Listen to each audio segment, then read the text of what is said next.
Let's talk a little bit more about the Hong Kong economy. Gary Ng is a senior economist at Natixis and joins me live around the set here this morning. Gary, a very good morning to you and thank you for joining us today. Now, with this latest set of numbers that came out from the Hong Kong government, was that in line with what you expected? 2.7% growth. What do you think? Well, I do think it's pretty much in line with expectation. And of course, if we look at the positive side, indeed, export is doing quite well. This is in line with a lot of manufacturing hubs around the region, like Korea, like Taiwan. This is really the benefit of the upturn of the tech rebound. However, if we look deeper into some of the subsectors, right, we still see kind of a sluggish growth, or at least a deceleration in consumption and also investment as well. So I think this pretty much shows that on the consumption side, a lot of residents are still not that optimistic about the future, and together with the high interest rates, so people are simply not spending as much money in Hong Kong as in before. And for investment, I think it's really a real estate story. Unless we really see a very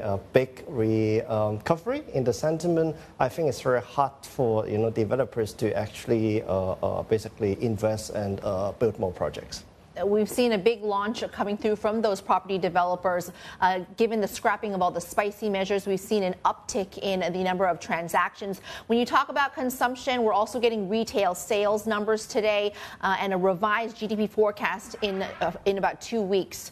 What are you expecting in terms of these numbers? Well, I think in terms of retail sales, it is really a question on, how much Hong Kong residents actually spend overseas versus how much Hong Kong is able to attract overseas investors to spend money in Hong Kong. So I think the biggest problem that Hong Kong faces nowadays is that, yes, the number of visitors is actually rebounding. However, the per capita spending has actually declined a lot versus the before. This is basically a new normal of the spending pattern of a lot of mainland tourists. So therefore, I do think that we will start to see a gradual deceleration in retail sales. We will not grow as quickly as a few months ago. But generally, I do think that it is a structural change and the challenge that Hong Kong will be facing. Now, Hong Kong has had the dollar peg since 1983, so this is something that we've been dealing with. While the U.S. economy is too strong for them to cut rates, Hong Kong, though, is dealing with high interest rates and an economy that is just seeing a moderate growth. How do we balance that?